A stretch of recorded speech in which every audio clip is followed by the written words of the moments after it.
All right, family, it's Tasha MAMABEAR Prepping, so you already know what time it is. Get your drink, pull up, let's talk about it. I want to tell you guys a little fact if you didn't know this. I think I've shared this with my members during one of the lives, and that is I literally wake up in the morning, I get me some coffee, I sit down on the couch, I might go through a couple news feeds, right? I have the news going on in the background. I might open up some feeds, I may not, just depends. And then I literally, in that moment, by myself in the morning, sitting down on the couch, having my coffee, I ask for discernment. I ask for what should I talk about. And I literally, if you did not know, I literally every single day, the day of, I don't record the day before or weeks before, the day of, I come up with my video content. I write it out in my little book here, right? I have one for every different day. And I give you guys my content, okay? And then I spend the next couple hours editing, uploading it, and making sure that you have it that same day by 2 o'clock, okay? So sometimes that doesn't work out for me. I've been late a couple times, you know, if there's internet issues or we're traveling or whatever, but for the most part, just so you know, that's kind of how I roll. The day of, the morning of, I'm doing that. And obviously that was much harder to do when I was still in the military. So when I was still in the military and I started this channel, I actually did all my videos on Saturday. Then I edited all of them on Sunday, and then I released them. And then sometimes I would sprinkle in a last minute one that I did like the day before, let's say. But now, probably for the last 4 months, it's been 100% the same the morning of. So here's what I was thinking about this morning, and this is what came to me to share with you guys today. So I'm talking about the top preps that, it's a list, it's the top preps that we have personally used the most in the last year. So this is prep items that my family, for whatever reason has happened, either power outages, you know, emergency crisis in our home, and I'll talk through some of those. We've used the crap out of these preps. We use them either all the time or we've used them several times this last year. Okay, and some of them are going to make total sense to you because they've probably been things that you and your family have used in your house as well because of situations that we were all going through. So number one thing I have is solar generators. Now, solar generators, some of that, you guys, was us just playing around with them, testing them, seeing if they'll run. But we've really pulled them out and utilized them quite a bit. If we have a power outage, you know, we found that, you know, our emergency plan had us, hey, we're gonna wait, we just leave everything closed. But we find ourselves pretty excited and wanting to use stuff and wanting to really try out stuff. And so anytime something has happened, we use that as an opportunity of real life to really try things out, see how long things will last. We play around with charging, how long it will recharge, and different weather patterns, things like that. So you know, we've played, I guess you could say, with our solar generators quite a bit this last year. And a lot of that is just preparing and making sure maintenance and things are good to go. Next thing I have is our solar lanterns. So, you know, we have those staged, they're all over the house. And of course, that's the first thing anybody is grabbing when we have power outages. Okay, so several times, that's what we have. That's what we have in the bathrooms to grab. That's what we have in different rooms to grab. And it's the first thing the kiddos grab. Everybody knows where they're at and they're convenient and you can grab them. And we've used them quite a bit. You know, moving here from California, we actually had way more power outages when we lived down there than we have being up here. We actually have not had one since we've been here. But we definitely had it. I don't want to say a regular basis, but quite often in Southern California. You don't really kind of realize that stuff until you're somewhere where it's not happening. So, yeah, so solar lanterns. Next thing I have is our emergency toilets. So obviously, if you've been watching me for a little while, you know over the last month, we had to use our emergency toilets quite a bit for several weeks, on and off in as different situations developed with our septic tank and issues and concerns and us fixing things. And so we've been very, very familiar with our emergency toilet system, which has been good because we've been able to tweak you know, how they work, what little comfort items, like the last round we went through. I peep game on incense and burning incense. That's like way better than any kind of candle or spray or anything else for cutting down smell. It's amazing. So if you don't have that in your prep, you know, get you some incense. But our emergency toilets have been used heavily. If you think about big game, you know, over the year, actually physically pulling out preps and having to use them, we've used probably for about, if you added up all the days, 3 to 4 weeks. Okay. So emergency toilets, and if you don't have those yet, baby, you better get you something going now. Get a game plan, get all the things that go with that, and get it done and get it prepped. Okay. Last thing you want to be doing is running out getting stuff when you have an emergency, which is exactly what we had to do because our stuff was not unpacked yet. Okay. All right, vitamins is the next one. We have just ran through the vitamins. Obviously, we were taking, you know, our multivitamins and different things before the pandemic. But as of, you know, the last 2 years, we have really upped our vitamin game and we're taking all types of other vitamins now. And so we've really gone through our vitamin preps this last year. And so I've had to continuously, that's something I've been continuously having to buy, where before I could really stack them up because there was a lot of them we weren't taking. But over the last couple of years, there's been several times where we've started to really get smart with holistic stuff and different vitamins we could take for different things instead of over-the-counter stuff. The next one is kind of in line, I'm sure some people, is cold medicine. You know, I had cold medicine prepped pretty stinking good, in my opinion, right? I had NyQuil, cold meds, I had all that, different brands, generic brands, I had it, okay? But let me tell you, this year, when things finally hit our family, because this whole time we've been fairly touched, right? And it finally hit us when we were actually physically moving here. And then it lingered with us for probably the whole month, this whole last month, right? And things are just now getting back to normal, really, honestly, getting back to like 100% normal and everybody involved back to normal. And a lot of that was our vitamins, but we ran through the cold medicines, the NyQuils, the throat sprays, you name it, all the stuff you like to have to make you feel better, the teas. I mean, we ran through it, okay? So I'm depleted, okay? And I don't know where you're living, but a lot of that stuff is still hard to find on the shelves, right? There's lots of stores we go into, you can't find the throat spray right now. There was times where I couldn't find NyQuil, but right now I can find NyQuil just fine. But you better get that stuff before it's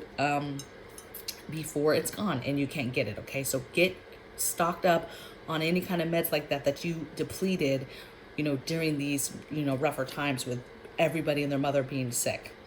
Next thing I have is batteries. So that's kind of a normal thing, and I'm notoriously horrible with the batteries. I believe in long-term, you know, doing things long-term. So maybe that's not very helpful for me being diligent with buying batteries, okay, right? So we always have batteries, but they're always depleted. They're always low on the amount that I have. Excuse me. We do have battery ran stuff, but a lot of our stuff is either we'll go back to old-fashioned grid down stuff, lighting fires, that type of thing, or it's other fuels, or it's solar, or so there's not a whole lot that runs on battery, but it is an item that is a constant that we're always using, okay? And it's really for other things, not even batteries for like grid down things, but batteries for, you know, other things in your house, that, you know, TV remotes and things that kids are using and stuff like that, right? It's not really batteries for like flashlights and stuff. I think all our flashlights are USB plug-in or solar charging. I think in my lights out kit, I might have some old school ones that take batteries. And I have a couple old school lanterns that take really big batteries, but they're not our go-tos. So they'll be kind of our last stuff we use. Okay, next thing we use this every day. That's our Berkey Crown filtering system. We absolutely love it. That's the biggest one they have. I know everybody has their favorites of what they want, so I don't really want to sell you on Berkey right now, but any kind of water filtering system. You can make these for $30, $40, or you have Alexa Pure, or you have a Berkey, or you have something else, that's fine, okay? Just make sure you have a larger water filtering system. That's why I say build one if you can't buy one, if you don't want to spend that type of money. But build one with either two stainless steel pots, or build one with two white food grade buckets. Okay, but get you one built, because that's something we use in our household every single day. I actually have on my agenda to build a couple more, because I can have them throughout the house. I can have one out in the shop. I can have one in the YouTube, in our other office area. And think about this, that's other sources, or that's other locations in the home that are holding water. Think about that. Okay, so it's another way, to hold water in your home. Okay, and have water in different places, and that encourages hopefully family members to drink more water, okay, because it's more readily available. All right, so next thing I have is baby wipes. This kind of went in line with the emergency toilets, but baby wipes, when we went through the septic thing and backed up, that affected our showers, that affected everything. And so baby wipes have been our best friend for us, the adults. We've all served in the military, even my sister. And so, field, that we just went back to our field days with baby wipes and getting clean with, a water, a bucket of hot soapy water. That's what we went back to. And of course that was on and off like the toilet system, but still it was enough. And so we really went through some baby wipes, right? Trying to keep people clean, trying to keep kids sanitized and cleaned and wiped down and things like that. So baby wipes. Next thing I had is trash bags. Again, some of that was part of the emergency toilet situation. But just realizing as we reno the house, as we go through things, as we're throwing things away, the emergency toilet thing, all of that stuff, trash bags really came into play this year for me and my family, for moving, for, again, the septic thing affected laundry, so going to take clothes to the laundromat, just all types of things, right? So trash bags, super, super important. They can be used to cover windows. Just there's a multitude of different things you can use trash bags for. So get those prepped, all different sizes. You're gonna need them.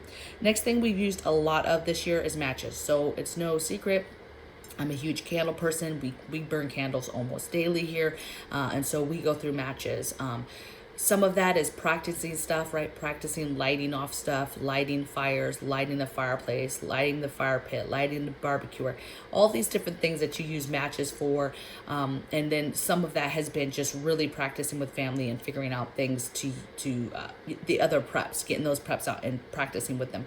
But matches, you can't have too many matches. Matches. You need those.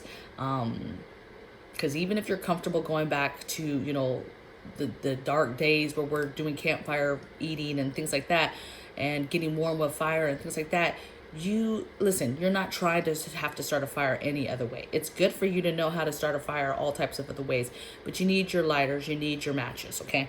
And we've personally gone through quite a few matches this year, just practicing and doing different things. Next thing I have is growing containers. I've used the crap since I started gardening. That's a year-round thing, right?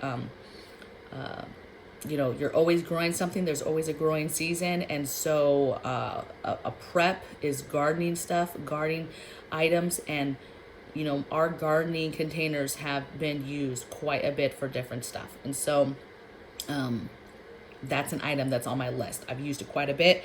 And so we'll keep going, all right?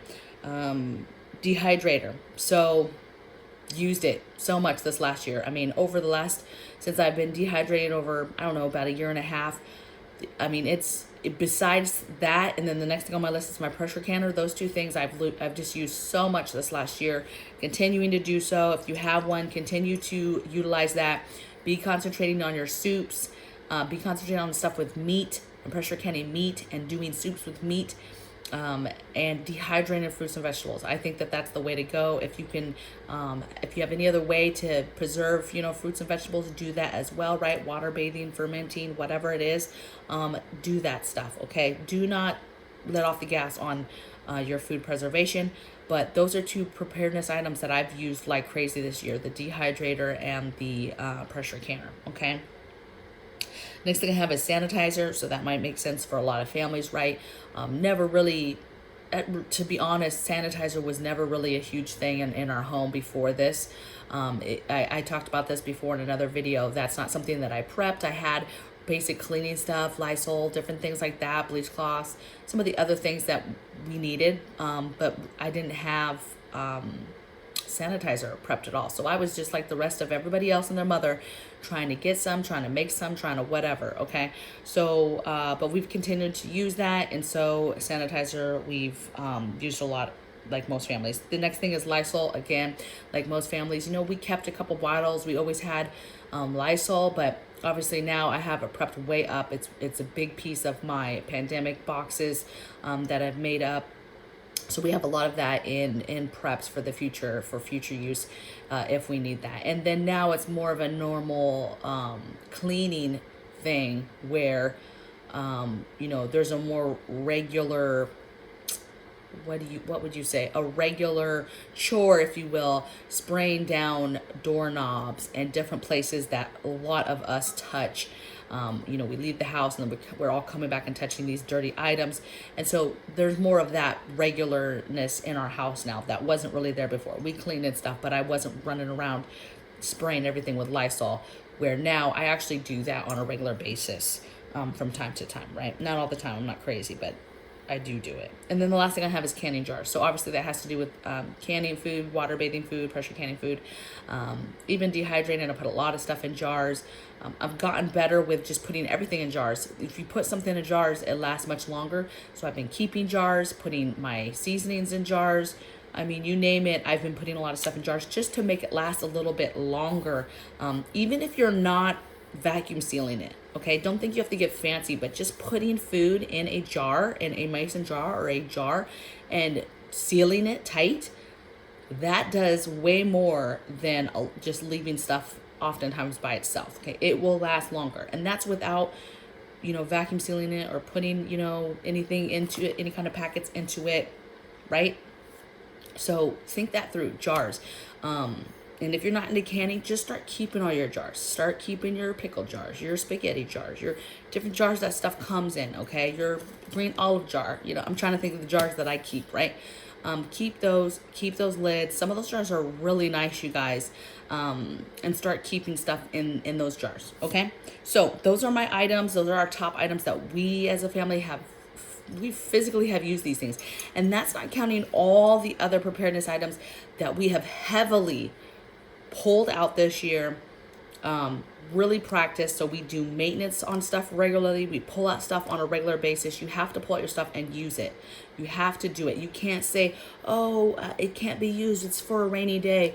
You have to get out, pull it out and use it, do maintenance on it, make sure it works, make sure you know how to work it, right? An example, if you have a buddy heater and you've never pulled that out of the box, shame on you. You need to get that buddy heater out of the box, get it working, get the propane hooked up to it, see how long it lasts. It boasts how long on the box, how long it lasts. You verify that it lasts that long. Go through a whole propane bottle, 1 pounder, and verify how long it lasts, okay? Did it heat the space that you wanted to do? Where would you ventilate? Where would you put it? What window would you have open to ventilate? Practice that stuff, okay? Plus pulling out stuff and making sure it still works, okay? If you let some stuff sit, it might have been compromised with water damage or something else, critter damage. The cord might be chewed through for something. Who knows? And you think you have something and you don't because you didn't take it out, okay? So take stuff out, practice it. We've played, I say that to say, we've played with all types of stuff throughout the year in regards to preps, but the stuff that I just mentioned is the stuff that we have heavily utilized this year, okay? So just for you and your family, maybe you have some of the same stuff, but if you don't, just sit down for a minute like I did and just think about all the preparedness items that you have and that you've heavily used this year. And then now you have a game plan to make sure that you replenish that stuff and make sure that you're filling holes with those items, okay? Or maybe you know now, hey, I need more of that to get me through the next season, right? So I thought I had cold medicine down pat, but I really didn't have enough. We went to the store several times after I was depleted of stuff. So it's no joke when you actually go through something and then the volume of what you're using and going through something. So I would love to hear in the comments below your guys' items, things that you have used a lot this year. Help out the group, and I'll see you guys tomorrow in the next video. Take care. Bye.